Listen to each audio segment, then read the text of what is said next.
BJP छोड़ दी, क्या ही फायदा हो गया? और अभी जिस पक्ष में है उससे कैसे आपको क्या मिल रहा है?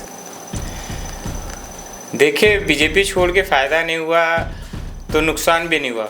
मेरा लक्ष्य था, लोग मुझे इग्नोर कर रहे थे दिंडोसी विधानसभा में, तो दिंडोसी विधानसभा के लोगों ने बीजेपी को इग्नोर कर दिया और इससे ज़्यादा फ़ायदा मुझे और क्या होगा। अभी जहाँ है वो कितना खुश हैं आप? खुश तो मैं प्रेशर में कहीं पे नहीं रह सकता। अगर प्रेशर है, आप बोलेंगे कि नहीं आपको ऐसा ही करना है, तो मैं तो खुश नहीं रहूँगा। खुश हूँ। मान सम्मान मिलता है जहाँ है? मान सम्मान मिल रहा है। बीजेपी में वापसी जाना का मौका मिले तो जाएंगे? सोचेंगे, फिर शर्तों पर जाएंगे। शर्तों पे जाएंगे। क्या कारण था जो कि सिर्फ यही तो नहीं हो सकता कि इग्नोर कर रहा था? क्योंकि आपने अपना मंजिल और रास्ता दोनों ही खुद ही बनाते हैं। और क्या कारण हो सकता है? मेरा कारण, मुझे जहाँ तक ऐसा लगता है कि दिंडोसी के नेताओं को ऐसा लग रहा था कि ये खुद ही अपना बड़ा नेता बनता है, कोई जानकारी हमको देता नहीं, खुद ही बीएमसी में पहुंच जाता है, बीएमसी आयुक्त से बात कर लेता है, डीसीपी से बात कर लेता है, पुलिस कमिश्नर से बात कर लेता है, सब कुछ खुद ही कर लेता है। तो उनको ऐसा लगता होगा, मुझे नहीं लगता, मैं तो उन लोगों के सामने कुछ हूँ नहीं, उनको ऐसा लगता होगा कि हमें कट कर रहा है, ऐसा कुछ था नहीं, लेकिन अपना अपना विचार होता है लोगों का।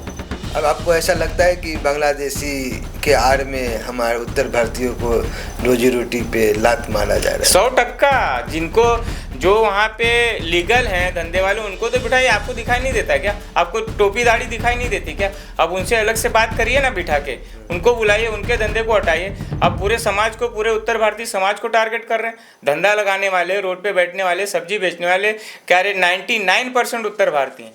अब उनको क्यों टारगेट कर रहे हैं? अगर वो इलीगल है, अवैध तरीके से है, तो उनको लीगल कीजिए, लीगलाइज कीजिए, उनको रोजगार दीजिए। आप अचानक से चुनाव बीतने के बाद से यह कार्यक्रम पूरा चालू हो गया जोर शोर में। दुकान के बाहर रखा हुआ सामान, जैसे मैंने कोई सामान लेके दुकान के बाहर रखा है फुटपाथ पे, और रिक्शा वाले को लेने के लिए गया हूँ कि रिक्शा लेके आओ और सामान लेके जाओ, बीएमसी के लोग वो सामान को लेके चले गए। ये कहाँ का न्याय है? आज तक मेरा सामान वहाँ पे पड़ा हुआ है बीएमसी में। तो आपको ऐसा लगता है कि जब उत्तर भारतीय पे कई और अलग अलग संगठन जब अपमान करते हैं, गाली गलौज करते, कई जगह मारे भी हैं, ऐसे भी चीज़ें देखा जाता है, मारते हुए भी देखा जाता है, तो ऐसा लगता है कि पुलिस को या हम प्रशासन को जिस तरह से कार्रवाई करनी चाहिए, गवर्नमेंट को जिस तरह से करनी चाहिए, नहीं हो पा रही है? आज भी वही चीज़ हो रहा है। आप देखेंगे अभी रिक्शा वालों का, जो अगर मराठी नहीं आएगी तो उनके रजिस्ट्रेशन को रद्द किया जाएगा या परवाना रद्द कर दिया जाएगा। तो ये क्या है? अचानक से तो ऐसा है नहीं कि उनको परवाना दिया गया है, उसको परमिशन दिया गया है, तो उनका मतलब मराठी बोलने नहीं आएगी तो उनको रद्द कर देंगे। मतलब सब कुछ ऐसा चल रहा है कि चुनाव के पहले चल रहा था बीजेपी में कि उत्तर भारतीय रहने चाहिए, उत्तर भारतीय रहने चाहिए।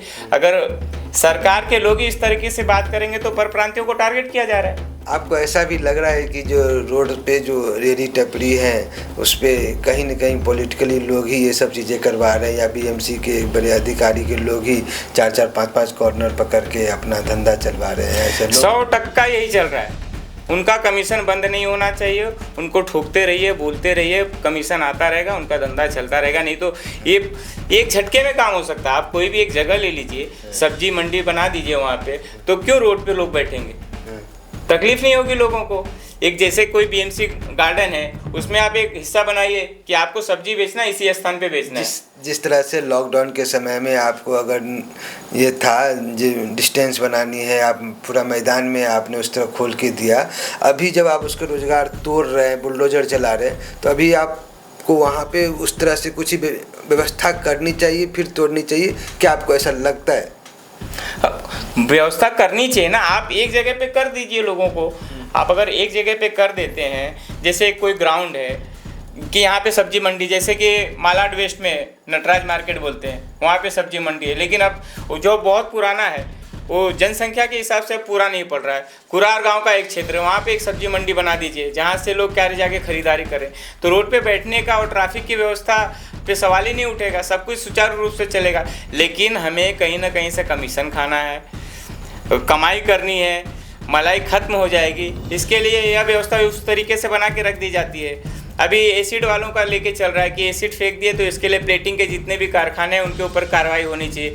प्लेटिंग का कारखाना कितने सालों से चल रहा है हर किसी को पता है, बीएमसी वालों को पता है, पुलिस वालों को पता है। अगर कुछ उनका टेक्निकल इशू है तो उनको पूरा कीजिए, आखिर उनको हो तो रोजगार देते हैं प्लेटिंग वाले। आपके डिंडोसी क्षेत्र में एक पे एसिड अटैक हुआ है, क्या है मामला और क्या होनी चाहिए उसको, किस तरह से? मामला ऐसा है कि दो प्लेटिंग वालों का आपस में कुछ झगड़ा था, तो एक ने दूसरे को क्या रे परेशान करने के लिए, उसको मारपीट करने के लिए बाहर से लड़के बुलाए हुए थे। तो वो लड़के जब उस प्लेटिंग वाले के पास गए तो वो बेचारा अकेला था, तो उसके पास कुछ नहीं था। वो अपने बचाव में उसने भी एसिड रखा होगा कहीं बॉटल में, उसने छिड़काव किया, उनके ऊपर गया, जो कि नहीं करना चाहिए था। लेकिन जब अगर मेरे जान के ऊपर बन आएगी तो मैं क्या करूँगा, तो ऐसा करके किया, तो शायद उसके चेहरे पे भी तो एसिड गया हुआ है।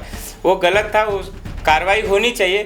लेकिन इसके वजह से पूरे प्लेटिंग वालों के उस समाज को पूरा टारगेट करना यह ठीक नहीं होना चाहिए।